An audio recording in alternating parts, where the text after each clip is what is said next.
I'm Jesse Brown, founder and director of Detroit Holistic Center and Holistic Training Institute. Since 1987 and 1999, respectively, I'm a student of natural health and holistic health since 1981, and an instructor as well. I teach classes, workshops, seminars. Our specialty in Detroit Holistic Center is, many of you know, how many people know about Detroit Holistic Center? Okay. Since 1987, we've worked with over 50,000 people with colon digestive issues. It is something that's prevalent in our community, as you're going to find out very soon. We're located at 20944 Grand River Avenue, between Burton and Trinity. The number is 313-538-LIFE, and it's DetroitHolisticCenter.com. I'm called by some, or known by some, as the #1 man in the #2 business. And so we're going to talk about how to become more happy and heal ourselves through our colon and our digestive issues. Thank you. That's a good. And just a few years ago, they reformulated X-Lax because they found that there was an ingredient in there that was actually causing colon cancer. Wow. Stop the X-Lax. Yes, you know, and many of us will remember growing up and seeing an enema bag on the back of the bathroom door, or seeing X-Lax and these things in the medicine cabinet. Constipation is actually probably 5th or 6th down the line of things that go wrong or that show up as symptoms after digestion has broken down. So constipation is down here in the colon, or that's when we're showing, you know, the dry, hard stool and things aren't moving. When the digestive problem are starting with things like maybe a little gas and bloating, low energy, okay? We may get a little indigestion or something as we're going along, and then it gradually gets worse until it becomes constipation or chronic constipation. But what the bowels and the digestive system really needs is hydration, lubrication, stimulation, relaxation. Hydration, as Dr. Kiefer mentioned, drinking water. If people drink water first thing in the morning, they're normally going to have bowel elimination about 15 minutes afterwards. If that doesn't happen right away, then just keep on doing it, because that colon needs that water. Okay, the bowels need to open up and move things along. Hydration, lubrication. We need to get the proper fats, the right fats in there. Okay, so when people are having more of the olive oil, the safflower oil, those kinds of things, tend to lubricate and help the digestive system move along. I've got a client who does a lot of international travel. She says, you know, I'm not constipated when I go to Greece or when I go to Europe, when I go to certain countries. And some of that is because of the lubrication. And for example, when we had cod liver oil, when we were given that on a regular basis, or castor oil. Now, I don't recommend you take it as much by mouth as you do apply it in other ways, but that allows for the healing of the digestive system and lubrication as well. Relaxation is very important. Sometimes we're bound up because there's anger, there's resentment, there's stuff, and it's caught right there. And when you get upset, you either lose your appetite or you get more hungry, then your center, this energy center here, is being affected. So relaxation and then stimulation. There are ways to stimulate that are much more gentle than the irritation, which is what the chemical laxatives do. The chemical laxatives can permanently destroy the body's ability to eliminate naturally. They set the stage for cancer, okay? And it's not just about cleaning the colon out or cleaning the waste out. It's about it being cleansed and in condition. So I want to talk about, and now Brother Miguel is going to take it into rememorization. So we have a chart here for those of you that are in the audience. And you'll notice that you see all these numbers, and the numbers are what we call cell salts. And you notice that they're all along the colon, and this picture kind of looks like the colon is just nebulous, just floating in air. But it actually has all these tiny channels going to every organ and gland in our body.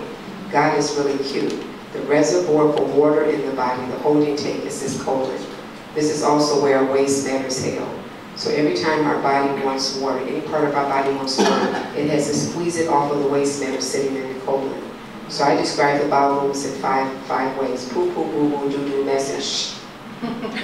Poo, poo, boo, boo, doo, doo, mess, and shh. So every time your eyes want some water, it has to squeeze it. Every time you blink, your eye squeezes water off of this shh sitting in your colon. Every time your heart wants some water, it squeezes it off of this shh sitting in your colon. Every time your brain wants water, it squeezes it off of this shh sitting in your colon. So if you don't replenish the water, you just have the stagnant water down there with no minerals, colon is going to get sick. That's what we're saying in the morning. We're saying take a liter of water, right? That's 4 glasses of water. And some people take a long time to drink that 1 little liter of water. We're suggesting within the first 30 minutes when you wake up, finish that entire liter. So you just kind of flush the body out. And you'll see the difference, because if you drink that whole liter within 30 minutes, you're going to have the best bowel elimination. Big and round, ball, rise up long. Don't eat, don't brush your teeth, don't take anything in by mouth before you do that. In fact, it's best if you have that water right on your nightstand. Yeah. Okay? Some people want to get up, they want to walk around, they want to brush your teeth and have something. No, don't drink it in between having your breakfast or brushing your teeth or something, because anything that you do, anything you put in your mouth, that the body can recognize as food, is going to shut down those valves that Mikael was talking about. Those valves are there at the stomach, they're at the small intestine, and they're in the colon as well. So when you drink water first thing in the morning, when those valves are open, it goes right through, it goes to the colon, needs that water, and then it moves that waste out. And then you will start having natural hunger. A lot of people force food. You know, they're forcing food. Oh, I should eat. You know, we're the only society that measures our days by meal times. Oh, what time is it? Breakfast time? Lunchtime? Dinner time? And in between those times, you're preparing for the next meal. Okay, so all you're doing is eating and processing food all day. And then, you know, people think that you're strange when you say that you fast. You know, when you move on an 83-day fast. But your digestive system needs to take a rest. You need to take a break as well. So remember, you got the, and really there's another F or two in there that, you know, of the steps. One is faith. There are 80 million people that have digestive problems in the United States, from chronic constipation to GERD to colitis and irritable bowel syndrome, etc. Okay? So I want you to have that information, but I also don't want you to be restricted by it either, and thinking that it's part of my family, it's in our genetics, or, you know, well, you know, it happens with a lot of people, so it's just common and normal or something. Okay?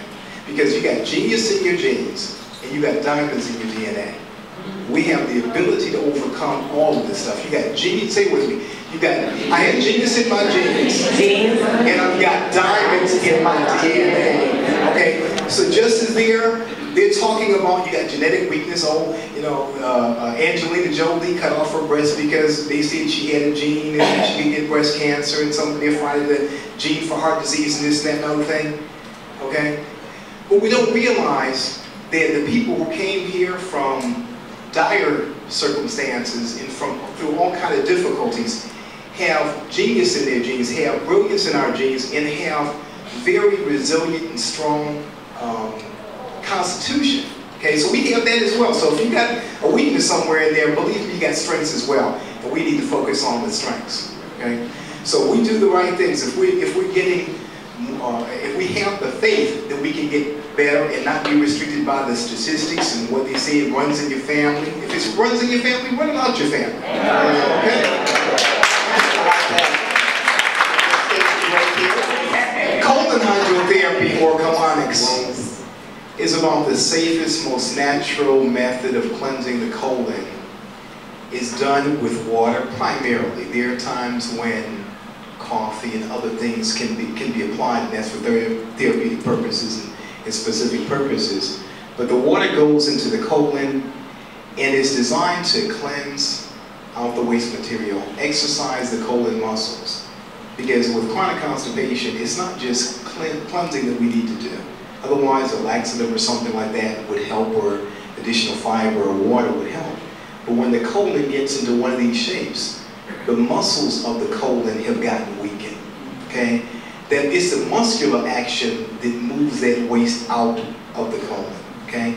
And so, as babies, We used to eat, eliminate, eat, eliminate. After time, that slows down because we learn that we got to raise our hand in school. We get civilized, so we start holding it, and then we get chronically constipated. So it cleanses, exercises, reshapes tones, stimulates the reflex points. Dr. Key was talking about, hydrates the colon, moves the waste out. Now, because we take antibiotics and drugs and a lot of things over time, it destroys the friendly bacteria, destroys the flora. Our immune system is connected to the digestive system, and so our bodies end up breaking down. People say death begins in the colon because what's in here gets distorted. The shape of the colon and the condition of the colon gets distorted. So with true colon hydrotherapy, it's not just flushing it out, it's reconditioning. And, you know, for most people, it does not hurt. If it doesn't hurt for you to have a bowel movement, it shouldn't hurt for you to have a colonic. And if you've never had one, you owe it to yourself because you don't know how good you could potentially feel, especially if you're going to go on a health-changing regimen. Okay, there's a couple of things I want to bring up in the little time we have left. I don't see it, but Dr. Jesse Brown, do you have a diverticulitis so they can see what it looks like? A diverticulitis is, they took my markers off the stage. It's a little pocket that happens in the colon. It's just a little ballooning out of the colon. And that ballooning out is where waste matter can start to hover. And you know, it can really start to get pretty gross in there. You start to eat away the wall of the colon. And then you have the parasites and organisms that can start to feed on that and feed on the wall of the colon. Now, the diverticulitis occurs because you need to pass some gas and you don't let yourself do it. So you back it up in the colon and the air goes poof and pushes out a little pocket in the colon. So when you're sleeping with your husband or your wife and you got all this gas and all this flatulence, but you're too embarrassed to let it go, F-A-R-T! Dr. Keith Weather, so glad you all to take good care of your colon. You can only be as healthy